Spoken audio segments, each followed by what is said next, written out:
예, 안녕하세요. 반갑습니다. 무수비입니다. 네. 문학정독 이번에 세 번째 시간 젊은 작가상 수상 작품집 2010년 제1회 수상작 편혜영 소설가님의 저녁의 구애를 이번 시간에 다뤄보도록 하겠습니다. 작가 소개를 루벤님이 준비해 오셨죠? 네, 간단하게 인트로 말씀드리겠습니다. 작가님 1972년생이시고요. 네, 각종 상을 많이 수상하셨고 이번에 2010년에 수상하신 상은 저녁의 구애 작품이고, 네, 그 이후에도 지금 꾸준하게 2019년에도 최근에 김유정 문학상 수상하시면서 꾸준하게 작가 활동을 하고 계십니다. 그로테스크한 문체로 유명하다고 하세요. 이분이 그로테스크하다고요? 네, 그렇다고 하시더라고요. 아, 물론 최근 겁니다. 이제 과거 소설 트렌드가 그랬대요. 특히 아오이 가든이라는 작품에서 이러한 평을 많이 받았다고 하는데 그러한 부분이 좀 마니아층을 많이 만드셨다고 하더라고요. 그 이후로는 이런 섬뜩한 느낌이 좀 이제 줄어들고 좀 이제 좀 다른 분위기로 좀 변환이 되셨다고는 해요. 네, 그래서 특징으로 이제 딱 한 번 퇴고를 해야 한다면은 자신의 이름을 고치고 싶다라고 말씀을 하셨어요. 이름이 마음에 안 드시나 보네요. 제가 생각한 것은 이제 좀 어떤 부끄러움이지 않을까 생각을 했어요. 자기를 너무 이렇게 딱 드러내는 게에 대한 수줍음, 약간 그게 독특하게 보이더라고요. 개명에 대해서는 뭐 저 역시도 뭐 저의 본명이 너무 흔하기 때문에 아시겠지만 뭐 그런 욕구는 좀 공감이 가네요. 그리고 이제 저자 소개를 하셨고 제가 이제 스토리를 제가 요약해 보겠습니다. 예. 이게 제가 혹시 뭐 틀리거나 잘 못하면 받쳐주세요. 어떤 거냐면 좋습니다. 이 소설은 그러니까 김이라는 중년 남자인가? 하여튼 남자 어른 같아요. 이 남자가 화원 꽃가기를 하는데 어느 날 갑자기 그 옛날 친구한테 전화가 온 거죠. 근데 이 친구가 되게 무례하죠. 무례하게 그 어르신이 돌아가실 것 같다. 네. 그래서 화환을 배달해 달라. 거의 명령식으로 되게 무례하게 이제 얘기를 하는데, 그래서 이 김이라는 친구는 별로 내키지 않아 하다가 옛날에 이 친구는 그 전화한 친구는 옛날에 같은 회사에 다녔던 친구예요. 그 어르신도 그 회사에 관련된 분인 것 같고, 근데 오랫동안 거의 10년 넘게 안 보다가 친구도 거의 이제 연을 끊고 살다가 친구라고 하기도 좀 애매해요. 직장 동료였죠. 그래서 연락이 갑자기 와서 어쨌든 꽃을 들고 지방으로 갑니다.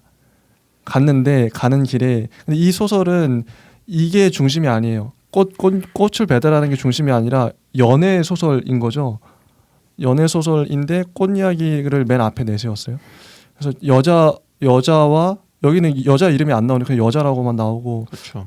여자와 뭐 통화를 하는 것 같아요. 통화하면서 여자의 심리 그리고 이 김의 심리가 자꾸 미세하게 변하면서 서로 막 그런 내용이 주요한 소설인 것 같아요. 예. 근데 막상 내려간 곳이 지진이 잘 일어나는 곳이고, 그리고 가다가 마라톤 행사가 있었던 것 같은데 뛰는 마라톤은 없고, 그러니까 이런 징조들, 죽음의 징조를 자꾸 보는 거죠. 저는 죽음을 상징하는 그런 어떤 것으로 텅 빈 마라톤 그 장과, 그리고 지진, 그리고 통조림 얘기 하잖아요. 통조림 얘기 갑자기 통조림이 나오는데 장치 몇 개 소재가 있죠. 네. 네. 그게 어떻게 보면 죽음과 좀 밀접한 관계가 있지 않나? 그리고 장례식장에 갔는데 그 어르신의 죽음을 기다려야 되는, 아직도 안 죽었어 이런 식으로. 네. 되게 중요한 장치죠. 네, 아직도 안 죽었어 이렇게 얘기를 한단 말이죠. 모든 게 죽음하고 연관돼 있고, 이 남자는 은근히 그 죽음의 기운에 둘러싸여서, 이게 중요해요. 죽음의 기운에 둘러싸여서 여자와 그 죽음의 기운 때문에 여자한테 헤어지자 얘기했다가 그 다음에 또 같이 사귀자 그래요. 이 모든 게 죽음과 관련되지 않나? 그리고 남자는 희미하게 사라져가는 마라토너를 보고 갑자기 이제 휙 지나가는, 휘파람 소리처럼 지나가는 트럭이 가드레일을 박아서 불타는 장면을 봐요. 거의 마지막에. 그걸 보면서 여자한테 전화를 걸어서 다시 사귀자, 사랑한다 이런 얘기를 하거든요. 되게 장면이 되게 강렬하고, 이게 뭘까? 이게 죽음과 관련됐는데 이 심리 묘사가 탁월한 소설이라고 네. 생각을 합니다. 저는 이 정도로 정리했어요. 네. 스토리가. 혹시 굉장히 몽환적인 분위기. 몽환적이죠. 네. 네. 현실과 비현실이 구분되지 않는 네. 느낌의. 다들 그래서 이 소설을 어떻게 보셨는지 궁금합니다. 일단 저 같은 경우에는 이 소설이 뭐 단편이지만 한 1부와 2부 이렇게 나눠줄 수 있다 생각하는데요. 그래서 이제 1부 같은 경우에는 이제 그러니까 1부는 이제 죽어가는 노인에 대한 이야기부터 시작을 해서 이제 여자와의 그 어른이 노인이 계속 살면은 그 이제 일 끝나고 너에게 가겠다라는 약속을 지키지 못한다라는 통화 전가시를 일부라고 봤어요. 이렇게 되면은 일단 죽어가는 노인이라는 거는 이 편혜영 작가님께서 아까 루면님께서 말씀하신 것처럼 약간 그로테스크한 분위기를 연출하는 약간 장치 중에 하나로서 또 시작을 해요. 죽어가고 있는 노인. 근데 그 죽어가는 노인에 대해서 통화를 받으면서도 이 김이라는 사람은 이 사람이 내 마음을 어떻게 알아냈지? 죽음이라는 안개 속에 있으면서도 그냥 숫자만 떠올려요 계속. 이게 어떻게 보면은 비일상에 둘러싸이면서 일상을 영위하는 그래서 그 갭에서 나오는 그로테스크함 우리가 그로테스크라고 얘기하지만 뭐 그냥 일상적인 용어로는 그냥 뭐라고 할까요? 그러니까 좀 저도 잘 어휘가 생각이 안 나네요. 뭐 기이함이죠. 뭐 모두가 그 춤을 추고 있는데 그 네. 사이에서 울고 있는 사람을 보는 것처럼 약간 그런 기이함이죠. 그리고 그게 네. 그 기이함 광경이 너무나도 하나의 풍경으로서 잘 자리 잡혀 있을 때 그거를 외부에서 보는 이 외부는 우리 독자죠. 외부에서 보는 사람들이 느끼는 그 섬뜩함 뭐 그런 섬뜩함이 죽어가는 노인에 대해서 전화를 받으면서 계속 자문으로 떠올리는 이걸로 시작을 하는데 그리고 나서 이제 여자가 나와요. 여자는 어떻게 보면 이 소설에서 모자이크 처리가 돼 있어요. 맞아요. 그러니까 모자이크 처리라는 건 이 여자에 대한 신상 별로 안 나와요. 뭐 끽해봐야 백화점에서 뭐 일을 한다 이 정도인데 어떻게 보면 그냥 여자라는 단어만 있고 그냥 블러 돼 있죠. 블러 처리돼 있죠. 이름도 네. 안 나와. 그렇죠. 그래서 여자의 관계와 여자에 대한 묘사도 아니에요. 그냥 뭐 그냥 자신에 대한 여자의 생각이죠. 결국은 그냥 네. 자신이에요. 그리고 나서 이제 출발을 하고 어디로 그 장례식장에 화를 갖다 주러. 여기서 이제 여러 가지 이 소설에서 나중에 다시 집어갈 요소들이 나와요. 그 요소들이 크게 세 가지가 있는데 하나는 이제 마라토너 이거 나중에 중요한 네. 곡선으로 나오죠. 그 다음에 이 도시에 발생하는 지진들 네. 그리고 그 지진에 대비한 그 오뎅 통조림이었나요? 우동과 어묵 통조림. 네 그렇죠. 그 통조림에 관한 얘기를 하는 슈퍼마켓 세 가지가 있고 여기까지가 제가 생각하는 이 소설의 일부. 그러니까 여기는 이제 이 이야기에서 전하고자 하는 바를 깔기 위해서 요소들을 미리 배치를 해놓은 거죠. 2부가 시작이 돼요. 2부는 노인의 삶이 지속되면 여자와 약속을 못 지킨다고 여자와 통화를 해요. 그런 다음에 이제 장례식 상조 직원하고 얘기를 한마디 나누는 사건이 나오고 그 다음에 갑자기 자신이 이별을 통보해요. 맞아요. 그러니까 전화가 자기가 건 것도 아니고 그냥 전화가 걸려오는데 그러니까 약속이 못 지킬 수도 있다라는 얘기를 듣고 여자가 다시 통화를 거는데 그때 그냥 이별 통보를 해버려요. 네. 여기에서 맥락은 중요하지 않아요. 맥락 없으면 맥락이에요. 여기는. 그렇죠. 여기서 맥락 없으면 맥락이고 이 뭐 웃으면서 얘기하죠. 진짜 사실이고요. 그 다음에 이제 이 소설의 뭐 클라이막스라든지 결말로 가는데 이제 마라토너 이것도 어떻게 보면 판타지스럽죠. 뭐 분명히 몇백 킬로미터 전에 있던 그 마라톤의 구간은 그러니까 몇백 킬로미터 전에 마라톤 구간이 있었는데 네. 마라토너가 몇백 킬로미터를 뛰어오는지 모르겠지만 그냥 나타나요. 당연히 아니겠죠. 판타지스러운 거죠. 그렇죠. 마라토너가 나타나고 그 다음에 이제 그 소실점으로 향하는 마라토너를 바라보고 있는데 갑자기 트럭이 나오고 그 트럭이 가드레일을 박으면서 쓰러지면서 뭐 불이 타고 있는데 이제 그 다음에 그 불타는 트럭과 그 다음 소실점으로 사라지는 마라토너를 떠올리면서 남자는 여자에게 구애를 해요. 네. 뭐 이게 전반적인 뭐 1부와 2부의 스토리라고 생각이 되고요. 뭐 여기에 대해서 뭐 정리한 건 여러 가지 있지만 뭐 일단 마무리만 약간 짓자면은 이 소설은 일단 뭐 한 구절로 요약하면은 멋대로의 구애, 맥락 없는 구애인데 남자를 제외한 나머지 오브제라 하면은 뭐 트럭이라든가 뭐 통조림이라든가 이런 걸 오브제라고 하면은 남자를 제외한 나머지 오브제 그리고 사람들은 판타지스러워요. 맞아요. 그리고 이 소설을 읽으면서 제가 느낀 감상은 그냥 불분명한 아시랑이 속을 남자 혼자 걷는 듯한 그런 기행을 다룬 듯한 소설? 저는 네. 그냥 이 정도의 인상을 편혜영 작가님 소설에서 좀 느꼈습니다. 네. 맞습니다. 예.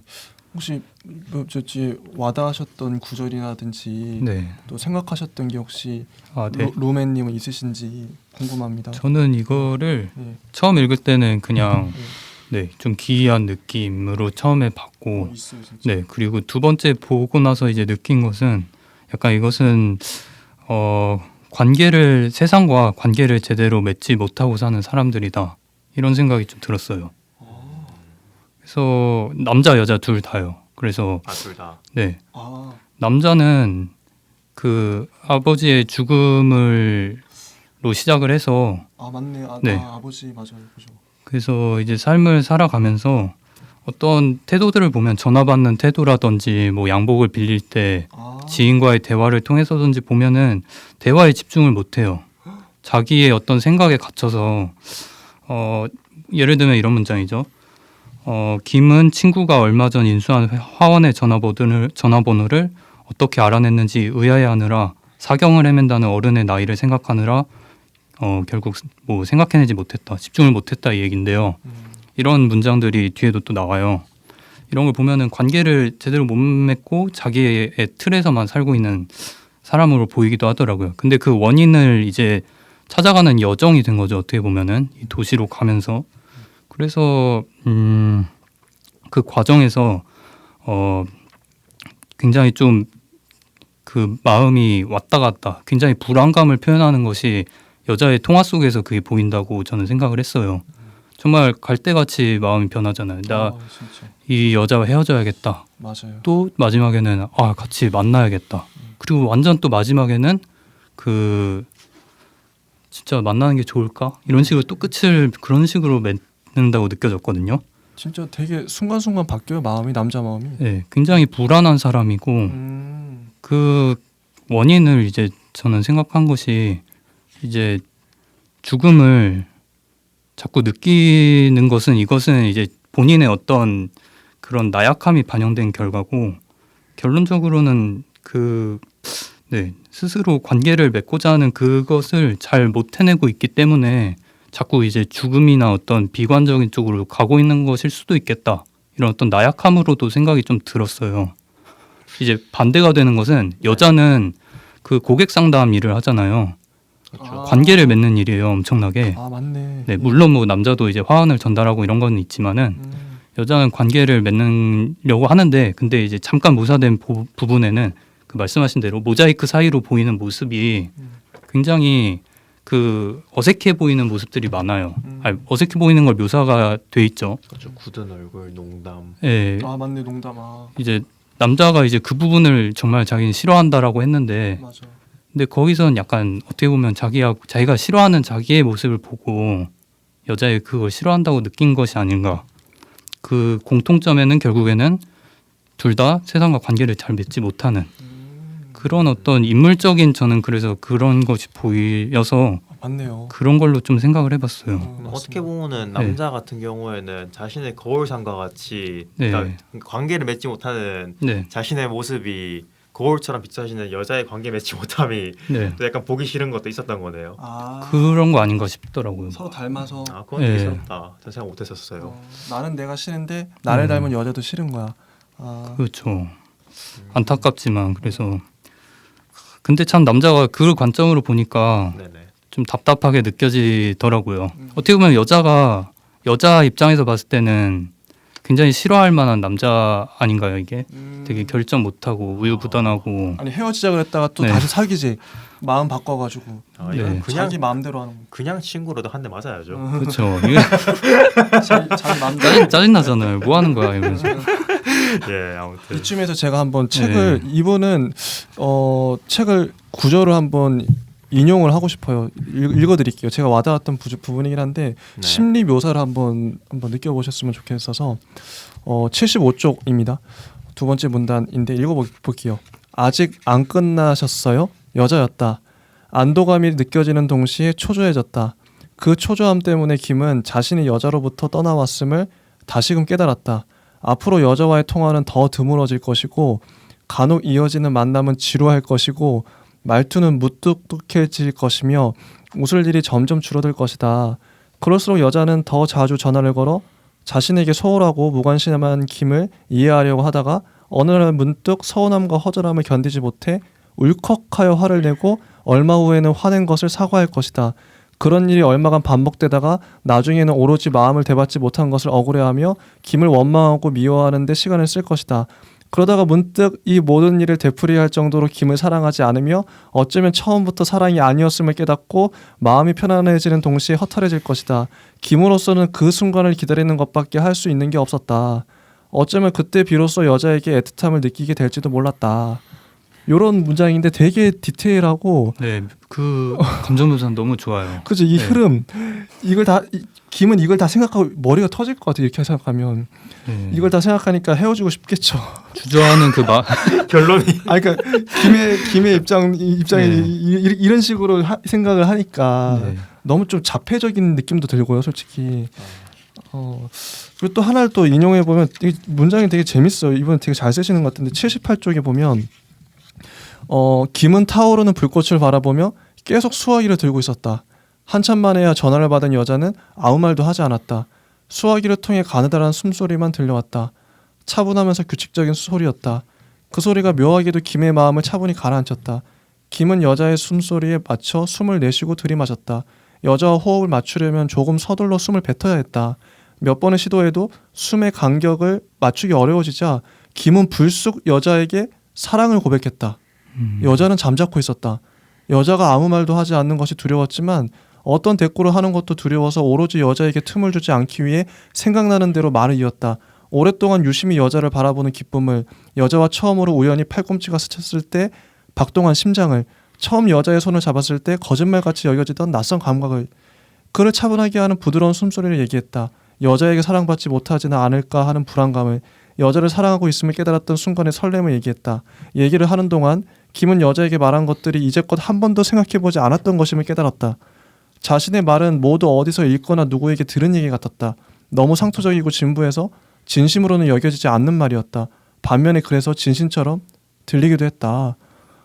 이런 문장들이 저는 네. 너무 좋은 거예요. 어떻게 이렇게 생각을 할 수도 있겠다. 저는 정말 이 구절이 네. 약간 자폐의 섬뜩함을 느끼는 아 진짜요? 약간 그런 그러니까 그러니까 문학적 가치 좋고 나쁨을 떠나서 야, 제가 읽으면- 숨소리가 좀 그런가요? 약간 그러니까 약간 진짜 섬뜩함. 숨소리 뭐 이거를 다 포함해서 그러니까 네. 자폐의 섬뜩함이라고 얘기한 거는 그러니까 누구도 대꾸해 주시잖아요. 자신의 이 머릿속 전개에 대해서. 진짜 네. 혼자 근데 어. 대꾸해 주지 않는 사람을 머릿속에서 끊임없이 생성시키면서 네. 계속 이야기를 전개해 나가요. 맞아 진짜 그래. 근데 이걸 읽으면서 저는 와 이제 저는 약간 감정이입을 좀 가끔씩 강하게 하는 편인데 네. 약간 토 나올 것 같더라고요. 그 약간 이거는 어디까지나 제가 좀 어느 정도는 좀 예민한 부분이 있어서 그런 거긴 한데 아하. 저는 약간 그런 자폐적 섬뜩함을 느꼈던 구절이었습니다. 진짜 그런 것 같아요. 네, 옹호하는 건 아니지만은 한편으로는 또 그럴 수도 있지 않을까 싶어요. 지금까지 이제 관계를 제대로 못 맺었지만 좀 네. 용기를 냈다라고도 생각해보지 할 수도 있겠다 싶어서 용기. 네, 용기. 좀 약간 네. 그런 영화들 있죠. 이제 막 짝사랑 하는데 자기 딴에 이제 막 고백하는 게 엄청난 이제 그 순간인 거죠. 그런 느낌처럼 막 그 호흡을 맞추려고 노력하는 거는 여태까진 보여주지 않았던 노력이기에 남자로서는 이제 자기 딴에는 여자가 들었을 때는 소름 끼칠 수도 있지만 뭐 남자는 노력을 했다. 그리고 막상 말을 하고 나니까 어디서 들은 것처럼 진부하다, 뻔하다. 하지만 그것이 관계는 보편성이니까 네. 당연히 그런 뻔한 말을 해야 전달이 될 거 아니에요. 그래서 진심이 결국엔 보편으로밖에 나오지 못했다. 마지막에 하신 말씀이 관계는 뭐라고요? 보편이지 않을까 생각을 했어요. 관계는 보편이니까. 네. 하기야 뭐.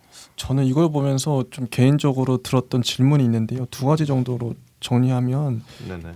이게 그 전환이 좀 이게 혹시 납득이 가시는지, 그러니까 처음에 여자한테 헤어지자 그랬다가 네. 또 그 사건을 이제 막 트럭 불타고 막 마라톤을 지나가고 하면서 마음이 바뀌어가지고 갑자기 여자한테 사랑한다고 네. 고백, 뭐 119에 전화를 거는 대신에 고백을 한단 말이죠. 이런 네. 남자의 심경의 전환이랄까, 혹은 소설적인 그런 맥락들이 네. 좀 납득이 가시는지, 이해가 좀 잘 받아들일 수 있는지. 저는 글을 쓴다면 이건 자연스럽게 어. 이런 전개가 돼야 되지 않을까 생각했어요. 저는.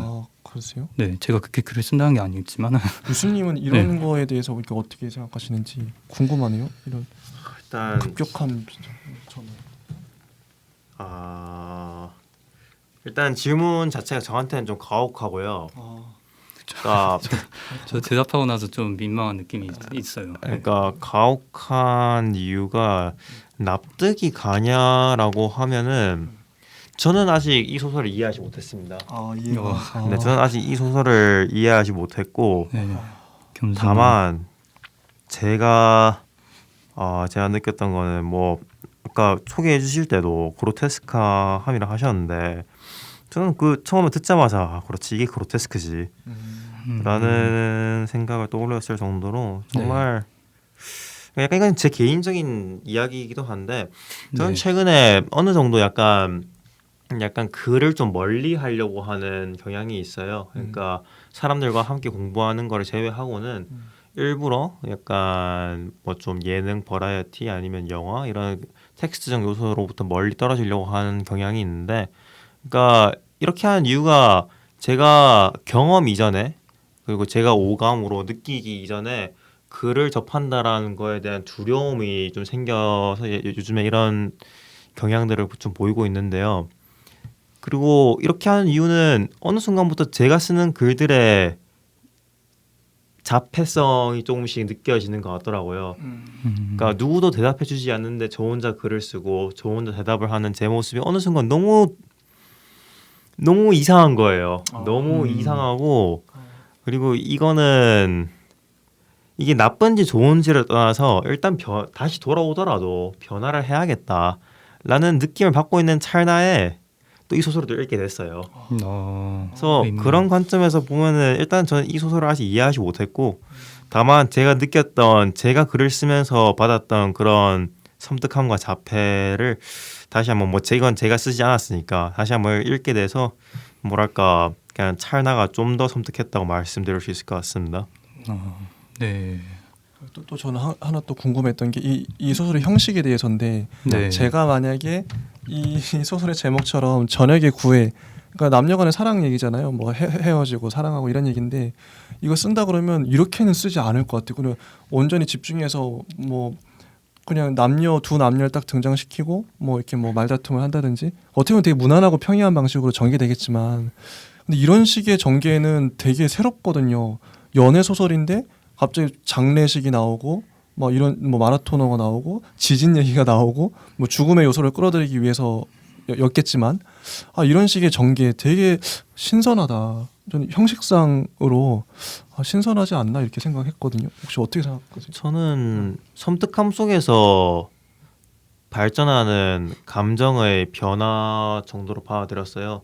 그러니까 섬뜩함이라고 하면 전반적인 이 소설이 띠고 있는 기괴함이라는 안개 안에서 남자라는, 그러니까 김이라는 사람이 이 안개 속에서 자기의 자유의지하고 무관하게 이 안개에 의해서 자극을 받아가지고 막 마라토너 그러니까 장례식 상조 직원이랑 얘기했다가 거기에 또 자극받아가지고 헤어지자 얘기를 하고 이제 김의 자유 의지는 느껴지지 않았어요. 다만 그로테스크한 주변 인물과 오브제들 트럭이라든가 마라토너라든가 이런 것들에 갑자기 그것들이 김이라는 자유 의지가 없는 사람, 자유 의지가 없으면 통과하기 너무 쉬운 거예요. 자유 의지가 있으면 이게 어느 저항이 생기는데 자유 의지가 없는 김이라는 사람한테는 이게 그냥 막 통과시켜 버리는 거예요. 마라토너, 트럭, 맞네. 상조 직원 이런 거 다 통과를 함으로써 김이라는 사람이 그냥 막 변하는 거예요. 맞네요. 변해가지고 맞아요. 막 뭐 구애가 뭐 헤어지자고 얘기를 했다가 진심을 털어놓다가 갑자기 또 상투적인 것 같고 그 다음에 또 구애를 하다가 또 끊어버리고 약간 뭐 연애 소설의 형식을 띠면서도 연애 소설의 형식을 띠지만 저는 뭐 그로테스크한 안개 속에서 자유의지를 그 결핍한 김이라는 남자가 그 안개들에게 무차별적으로 조종당하는 그런 맞아요. 이야기라고 저는 뭐 요약하겠습니다. 특히 이어서 받아서 하면 86쪽에 권희철 평론가님이 하신 말씀 중에 네. 이 김의 그 뭐랄까 특징을 묘사한 게 있는데 뭐냐면 만일 김이 관습적인 장례 절차를 기계적으로 수행할 수 있었다면 이건 아버지 죽음에 아버지가 죽었을 때 아버지 죽음. 아버지 네. 죽었을 때 죽음에 대한 김의 몰입은 적당한 선에서 멈췄을 것이다. 관습적인 장례 절차를 따르는 가운데 타인의 죽음이 수반하는 불가해한 충격은 어느 정도 완화되기 때문이다. 일정한 기간 동안 상징적인 복장을 하고 상징적인 제스처를 취하는 것만으로도 대타자는 적절한 감정을 지불한 것으로 인정하고 일상으로 복귀할 수 있는 권리 또한 부여한다. 이런 식으로 썼거든요. 타인의 죽음에 대처하는 이건 이제 어르신이겠죠. 어른 여기 나오는 타인의 죽음에 대처하는 상징적 절차들에 김이 스며들지 못하고 있다는 점을 강하게 암시한다. 이 소설이 죽음을 애도하는데 자기 아버지한테도 실패했고 이 어른한테도 한 번 실패했다.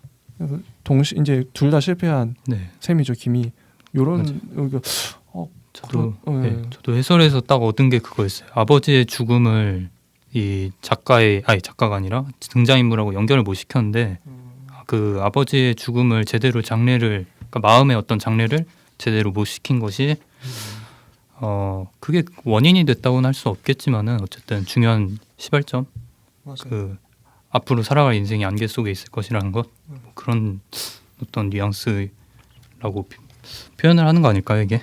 약간 저는 그건 역시 안개의 약간 안개를 뭐라고 해야 할까요? 명백한 집안이었다고 믿었던 명백한 집안은 아버지 죽음 때문에 내가 이렇게 됐다라는 그 믿음이 명백한 집안인 거예요. 그렇죠. 근데 그게 알고 보니까 아니었던 거예요. 결국엔 자기 운명이었던 거죠, 그죠? 자기가 해결해야 될, 자기가 살아가야 될 삶이었다. 결국엔 그거일 텐데. 네. 이 아버지 죽음 역시 착각이었다는 게, 그러니까 아버지의 죽음에 대한 자신의 믿음이 착각이었다는 게, 맞아요. 이건 역시도 뭐 그로테스크의 안개라고도 뭐 굳이 이름 붙일 수 있을 것 같습니다. 네. 이제 슬슬 정리를 해보고 싶은데 혹시 루메님 더 하실 말씀 있으신가요? 정리 이제 많이 준비해 오셨는데 하실 말씀하시죠. 제가 생각했던 그 주제 하나로 얘기했던 것이라서 그 관계에 대한 얘기를 했고요. 저는 뭔가 이 마지막 장면을 그냥 뜬금없이 연상된 거는 최근에 에반게리온을 제가 다시 한번 봤었는데 그 마지막 장면 혹시 아시나요? 그러니까 그 일기라 그래야 되나? 그 뒤에 건 못 봐서 그 해변가에 그 남자 이름이 신지였죠. 신지하고 그 아스카우 둘이 누워서 이제 딱 나오는 그 장면이 있는데 그게 그 전에 어떤 인간의 어떤 관계에 대해 생각을 했기 때문에 관계를 이렇게 긴밀하게 맺었던 상태인데 주체로 이제 둘이 분리가 된 거잖아요. 따로 세상으로. 그렇게 되면서 이제 그냥 그렇게 끝나나 보다 했는데 이제 신지가 목을 조르면서 끝나죠. 그런 것처럼 이 마지막에 이 남자도 불이 확 났을 때는 충동적으로 이 여자와 같이 하야겠다라고 결심을 하고 함께 살 것을 관계를 할 것을 어떤 무의식적 욕구였던 거겠죠. 그 충동이라는 것이니까. 그래서 그렇게 하려고 했는데 이제 막상 불타는 장면들을 계속 보고 있자니 또 다시 허무주의에 빠지고 이 관계를 또 하는 게 맞나? 라는 그 의심에 빠지는 걸 보면서 목을 조르는 신지가 생각이 났습니다. 아니, 에반게리온 저도 이제 TV 애니메이션 다 보긴 했는데 특히 에반게리온 마지막도 되게 관념적으로 막 혼자 독백을 막 하잖아요. 그랬나요? 네. 네, 그랬던 것 같아요. 이 소설하고도 묘하게 그것도 되게 그로테스크한 이미지의 독백적인 관념적인 독백들 막 엄청 계속 하나 내내 흘러 나오는데 되게 보고 있으면 고통스럽거든요. 네. 저게 뭐지 했는데 요 소설하고도 맥이 닿는 것 같긴 하네요. 그런 생각을 했습니다. 혹시 유수님은 뭐 마지막으로 하시고 싶은 말씀이 있으신가요? 이 소설에 대해서? 저는 제가 가진 모든 것을 토해낸 것 같습니다. 아, 좋습니다. 저는 개인적으로 이 소설의 문장이 좋았어요. 뭐 이렇게 디테일하게 쓸 수 있다는 거, 감정의 흐름이랄까, 생각의 흐름. 그래서 저는 솔직히 개인적으로 김중혁 소설가님보다 편혜영 소설가님의 문체가 더 좋았던 것 같아요. 혹시 개인적 호불호가 있을 것 같긴 한데 딱 두 작가만 비교했을 때 어느 쪽이 더 좀 끌린다? 아니면 내 스타일이다 이런 게 있으신가요? 두 분은 어떠신가요? 저는 뭐 전화에서도 극찬을 했듯이 뭐 네. 김준혁 작가님의 손을 들어드리겠습니다. 역시, 혹시 네. 어떤 면이 좀 편혜영 소설가님보다 더 와닿나요? 뭐 보다라기 하기에는 제가 너무 미천하고 뭐 김준혁가 뭐라고 해야 할까요? 그 현실에 없는 요소들로서 약간 이런 것 같아요. 현실에 없는 요소라는 벽돌을 이용을 해서 현실감 있는 집을 쌓았다라는 게 김준혁 소설가님의 문체였다고 생각을 하거든요. 그런 면에서 그러니까 어떻게 보면은 저도 한 번쯤은 제가 추구하는 글의 방향 아닐지라도 한 번쯤은 저렇게 한번 써보고 싶다라는 생각이 들게 만드는 문체였기 때문에 저는 김준혁 작가님의 손을 들어드리겠습니다. 네. 루멘님은 어떠신지? 저도 뭐 그냥 굳이 뽑는다면은 저는 읽기가 좀 더 편했던 편혜영 작가님 그리고 이런 조금 그 작가의 독백이 주인공의 어떤 그런 탁월한 심리 묘사 그런 걸 좀 더 좋아하는 편인 것 같아요. 어떤 이런 구조적인 상상력보다는 그런 편인 것 같아서 저의 성향상 그냥 그게 더 읽기에는 더 좋고 편했던 것 같아요.